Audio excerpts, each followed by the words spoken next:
I wanted to make a video on things you will understand if you have a naturally softer voice.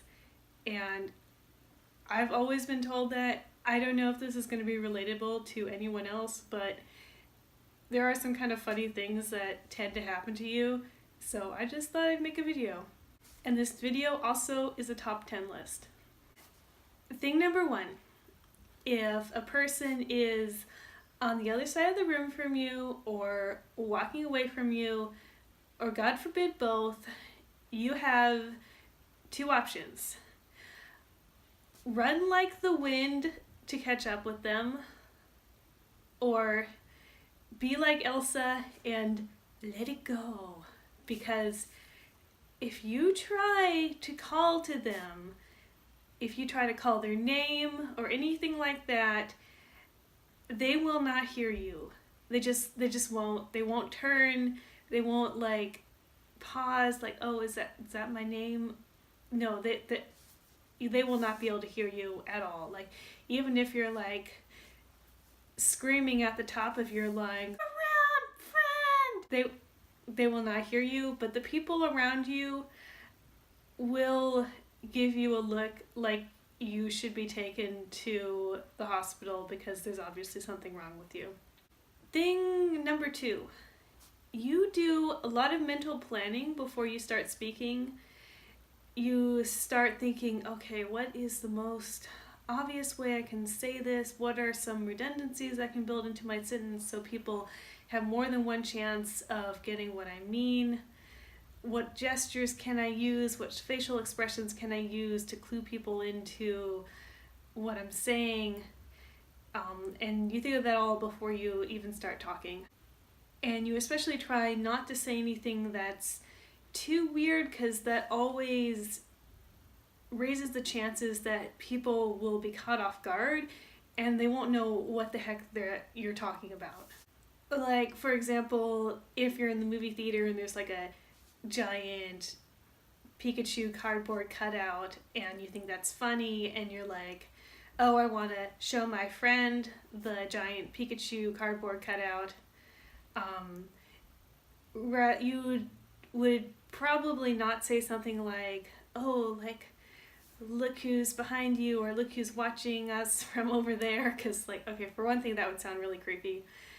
Or something like, that's a lot of Pikachu. Anything that's vague or short like that, they're not going to understand you.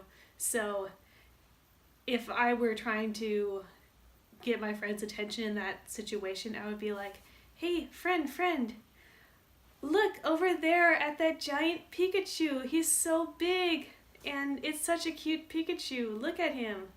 And I would hope that somewhere in there I've said the word Pikachu, giant, look over there enough times that my friend can understand that I want to direct his attention to the giant Pikachu because I think it's interesting.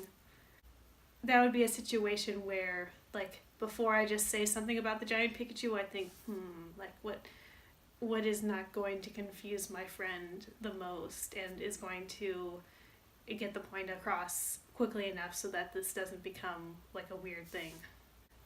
Thing number 3, and this is related to thing number 2, you just have to get used to repeating the most banal, mundane, stupid stuff 3 or 4 times for people, because that's just a part of life. In my Pikachu example, part of the mental planning would also be, okay, do I want to say, look at the Pikachu 3 times in this noisy theater lobby before my friend actually sees the Pikachu? Is it worth it, or can I just enjoy privately the humor of the giant Pikachu cutout? Because sometimes you just kind of say things off the top of your head giant Pikachu, or gosh, it's hot today, or oh, that's a weird advertisement. You just notice things and you make weird comments, but if people can't really hear you, then they'll feel like they're missing out, and especially if you did kind of direct it to them, and they'll be like, what did you say? And you're like, a giant Pikachu? And they're like, huh? Like, there's like a Pikachu over there, and it's like this giant cardboard cutout. And they're like, huh? And I'm like, look over there. And they're like, oh, like, why'd you waste my time for that? And say that like 4 times. I'm like, I'm sorry, I didn't think that through. I didn't think it would be like 4 times. I thought it would just be like this funny moment where we look at the Pikachu. And it doesn't take this long drawn out ordeal, but I forgot that you can't hear me. Sorry. So that's why I like to have a good filter between my brain and my mouth, because there's things where they just don't sound as funny or relevant or anything when you have to say them 3 or 4 times for people, and people also kind of give you the stink eye, like you're wasting your time. Thing number 4, you get very used to the look. And these are some examples of the look.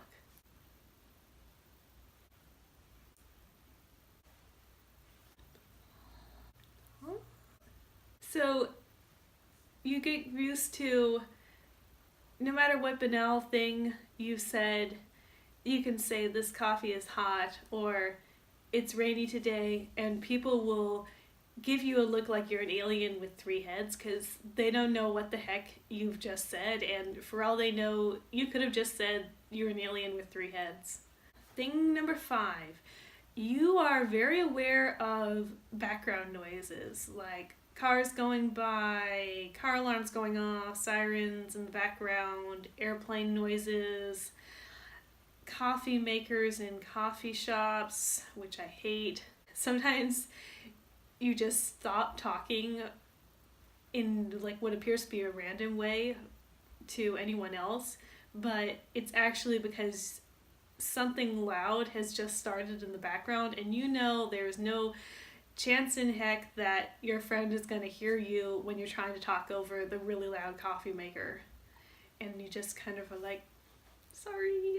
And I didn't stop talking because I hate you. It's just because there's this really loud sound going in the background, and I know you're not going to hear what I'm saying anyway, so let's just wait till it stops and maybe you'll hear me. Thing number 6. You tend to wait about half a second after people stop talking to make sure they're really done, because you just get talked over so much. There's nothing worse than someone asks you a question and they're like, hey, Stephanie, did you get those reports that I asked you this morning? You know those reports that I asked you this morning, like the 3 report thingies, did you get them? Because I kind of need them later today. And you're just like, I can answer you, just stop talking. And if you start being like, yeah, I did, and then like they just keep talking over you, and then they can't hear you, or they ask you and then you say your sentence like, yes, I did the 3 reports, here they are, but they're not quite done talking, so they talk over the first part of your sentence, so you give them the answer they want, but they're still like, oh wait, can you repeat that? I'm like, I wouldn't have to repeat it if you could stop talking once you asked me the question so that I can answer you. Like, are you done or not? Just like end after the question mark. You don't need 3 sentences of explanation of a question that I understand. And I think some people do kind of get nervous with silence. Like, they see that you haven't quite started to answer and assume you need more explanation, but I don't need more explanation. I just need silence so that I can answer. Thing number 7. Your whispering sounds like white noise to literally everybody, because you already have a voice that's difficult for people to hear, and when you whisper, like, that's always more difficult to hear, so it just compounds the problem. So you kind of get used to never whispering unless you're okay with stage whispering. Sometimes when, say, you're in a movie with your friend and you're like, oh, I think he's the bad guy. You kind of have to do that mental calculation again of, is your friend going to go like, huh? What? Can't hear you. What? Like, 3 or 4 times when all you want to say is, like, I think this character is the bad guy, and are people going to give you the stink eye for talking in a theater when you're supposed to be quiet? So you kind of have to count on, you can't whisper something funny or a prediction from the movie to your friend in the movie theater, because chances are they're not going to be able to understand you, and you might end up repeating it enough times to cause a disturbance for everyone else. And thing number 8, and this relates to number 6, because it has to deal with navigating around conversations with people who talk faster than you and also can't hear you. Because you often wait for a few, like half a second after people stop talking, this can make it very hard to talk when you're in the group, because other people don't do that, so you often find that you just don't have a chance to talk because you need to wait for a slightly longer than everyone else, so someone else can always jump in before you. And people will also, even if you do get in that sweet spot between people talking where you start to say what is on your mind, people will often just talk right over you because your voice is just not loud enough to have that authority of, I'm saying something important. So you kind of have to deal with both those things. So I often do tend to be quieter in groups, not because I don't like these people or I don't have anything to say, but because it is just so much effort to get anything out. And by the time I do, I often have to try it several times. So either the conversation has moved on, or what I'm saying is not actually so brilliant that it merits starting to say 3 times and making people pay attention to me, because I'm not actually that interesting. I'm not any more interesting or less interesting than anyone else in the group, so it sounds kind of weird when all I want to say is like, oh yeah, I did that too, and it's like I have to be like, oh yeah, hey, I did that too, and then everyone just like looks at me and I'm like, sorry. Thing number 9, people who know you in real life and then read your writing or see something you've done on the internet are often surprised by how opinionated you are. Because when you're writing, there's no volume problem, and when you're doing a video, people can just make it as loud as they want. So people are often surprised. It's like, oh, you have opinions. Wow, like you really have a lot of very strongly held opinions. I'm like, yeah. Or you're like, you're so quiet. I didn't know that about you. And I'm like, I have a lot of stuff going on in my head. Just because I'm not talking as much doesn't mean that I'm not thinking.